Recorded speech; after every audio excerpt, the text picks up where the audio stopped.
First, we will discuss about the Part A. Section 1 is define equity investment and debt investment and explain which investment is better for the firm in the long run. Equity investment is the money that is invested in a company by purchasing shares in the stock market. These shares are typically traded on a stock exchange, for example, ordinary or preference share and common stock. Debt investment is investment through the purchase of bond or debenture instead of through the purchase of common or preference stock. For example, bonds and mortgage specify fixed payments and interest. The most suitable investment for a firm in the long run is debt investment. It is because debt investment has less risk as it usually offers a lower but more consistent return. Besides, equity investment can exposure to prepayment risks when mortgagors pay off their loan early. Doing so can interrupt the cash flow associated with the debt investment and decrease the duration of the bond portfolio. Other than that, the cost of debt investment is less than the cost of equity investment. Longer hold periods of bondholders spread out over 5 or even 10 years, which is an important consideration if a company is interested in maintaining a high degree of liquidity in the portfolio. Question 2 is prepare the journal entry at the date of bonds purchase. So we have to debit debt investment and credit cash with the amount of 972,270 and the date is on the 1st January of 2018. Question 3 is prepare a bond amortization schedule to 2022. Round out your answers. The carrying amount of bond on the 1st January of 2018 is 972,270. On 31st December of 2018, the cash received can be calculated by 900,000 multiplied with 10%. The interest revenue is calculated by 972,270 multiplied with 8%. Bond premium amortization is calculated by 90,000 minus 77782 and the carrying amount is 972,270 minus 12218. From 2019 until 2022, we use the same method and we can get the carrying amount of 900,000 in 2022. Question 4 is prepare the journal entry to record the interest received and the amortization for 2019. So we have to debit cash with the amount of 90,000 and credit debt investment with the amount of 12218 and credit interest revenue with the amount of 77782 and the date is on 31st December of 2019. Question 5 is prepare the maturity journal entry for the bonds at the date of maturity. The date of maturity is on 31st of December 2019. On that date, we will debit cash, credit debt investment, FVTOCI, 900,000 ringgit. Next question is prepare the journal entry for the non-trading equity investment. Debit equity investment FVTOCI credit cash 2.4 million ringgit on 10th of February 2018. How we get the 2.4 million? As we know, SP purchased 100,000 ordinary share for 24 ringgit per share. So we will take the 24 ringgit times 100,000. Then we will record dividend revenue on 30th of December. Debit cash, credit dividend revenue, 60,000 ringgit. Question 7. As the senior accountant of SP, explains the disclosure requirements of 3 types of risks that may arise from financial instruments as prescribed in MFRS 7 financial instruments. There are 3 types of risks that may arise from financial instruments. First is liquidity risk. Liquidity risk relates to your financial liabilities and it is a kind of opposite to the credit risk. It is the risk that we will not meet our obligation from financial liabilities to be settled with cash or another financial asset. We should disclose the maturity analysis of financial liability with remaining contractual maturity that is separately for non-derivative and derivative. Second is market risk. Market risk is the risk that either the fair value or future cash flow from your financial asset or financial liabilities will fluctuate due to changes in market price. Market risk has a few components that are based on what causes the change in future cash flows or fair value that are currency risk, interest rate risk, and other price risk. Currency risk is the risk that foreign exchange rate changes cause the fluctuations in cash flows or fair values. Interest rate risk is the fluctuation caused by the changes in interest rates. Other price risk is the fluctuation are caused by the changes in other market prices such as commodity prices, equity prices, and others. Third is credit risk. Credit risk relates to our financial assets and simply speaking, it is a risk that we will suffer a financial loss due to counterparty failing to pay its obligation. If we had trade receivables or we provide loans, then we are exposed to credit risk and we should focus on this part of the standard. We should disclose credit risk management practice Information about amounts arising from expected credit loss, credit risk exposure, and collateral and other credit enhancement obtained. Now let us see the part B. Question number 8. Prepare the journal's entries to record the bonds issuance. To calculate the price of bonds on the issuance date, we need to take the present value of the principal to add with the present value of interest payment. Then we will get the price of bonds on the issuance date, which is 2,655,885 ringgit. Then for the journal's entries, we need to debit cash and credit the bonds payable. Question number 9. Prepare the adjusting entries as of 31st December 2017.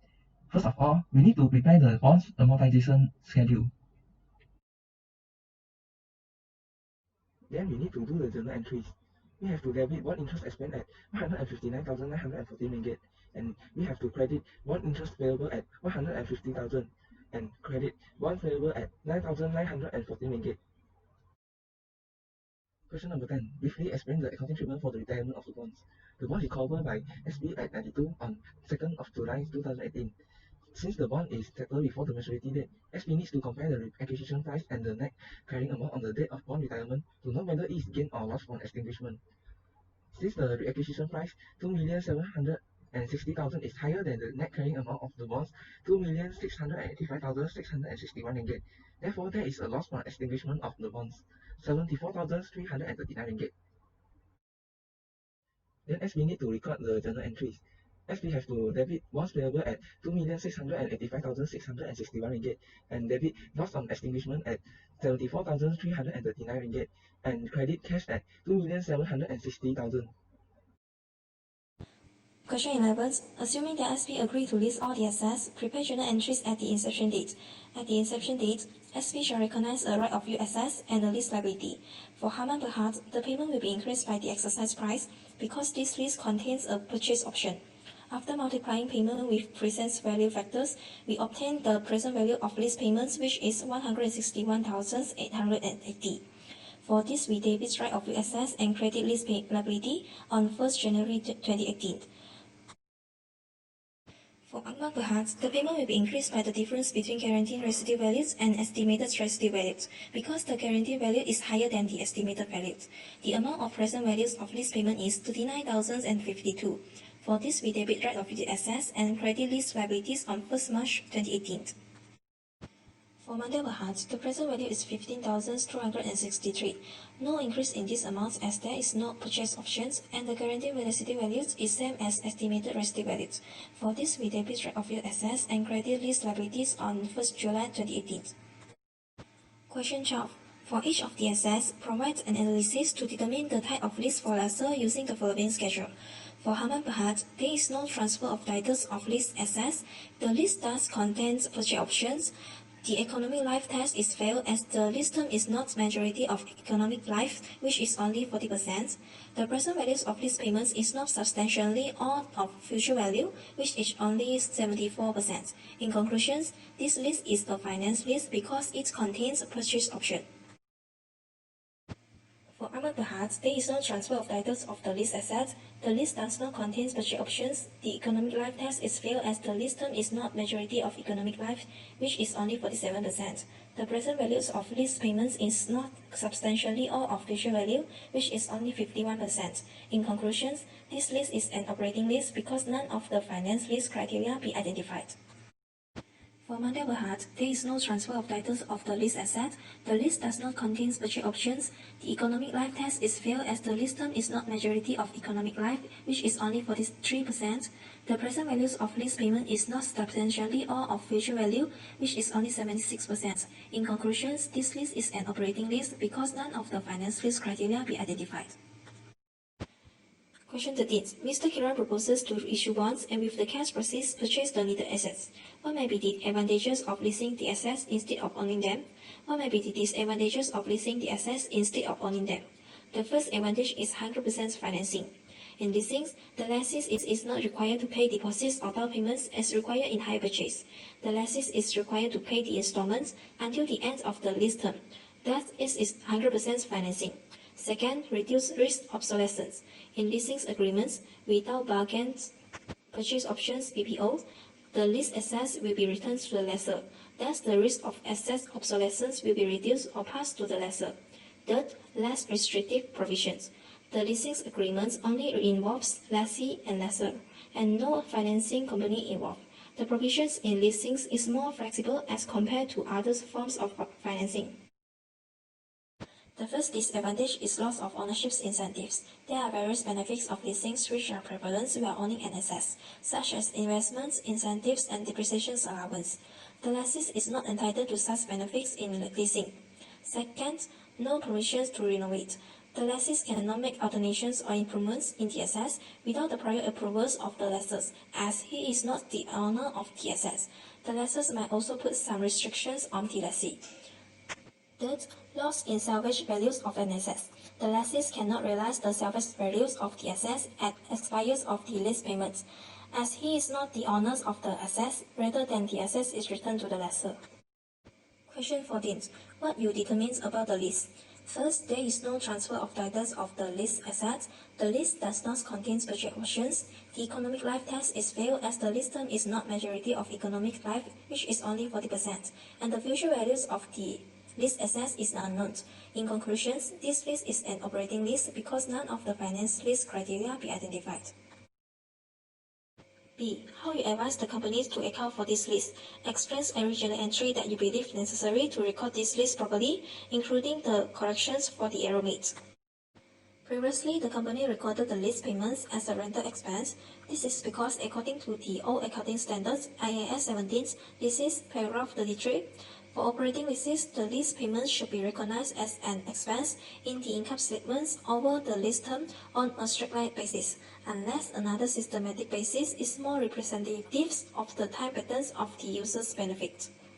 However, IAS 17 leases was be replaced by IFRS 16 leases in January 2016, and IFRS 16 effectively for annual reporting periods beginning on or after 1st January 2019.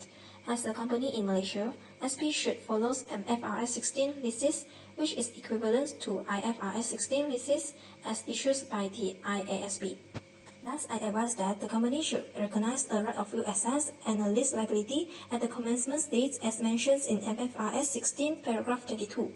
Then the company shall follow the subsequent measurements as mentioned in IFRS 16 paragraph 29 and 36 to account for this lease. Here is a lease amortization schedule. The lease term is 2 years, from 1st December 2017 until 30 November 2019. The annual lease payments is 3,240, which be made on every 30 November. The interest is 8% charged on lease liability. The principal payments is the balance of annual lease payments minus interest. It be deducted to find the remaining amount of lease liability. The journal entry that necessary to record this lease properly are: at 1st December 2017, the company should debit right-of-use assets and credit lease liability to record the lease contract with amount of 5,778.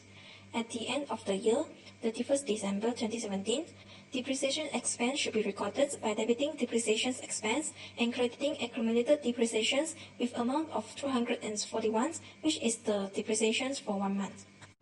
At 30 November 2018, first lease payment should be recorded by debiting lease liability at 2,778 and interest expense 462 and crediting cash 3,240. At the end of the year, 31st December 2018, depreciation expense should be recorded by debiting depreciation expense and crediting accumulated depreciations with amount of 2,889, which is the depreciations for year 2018.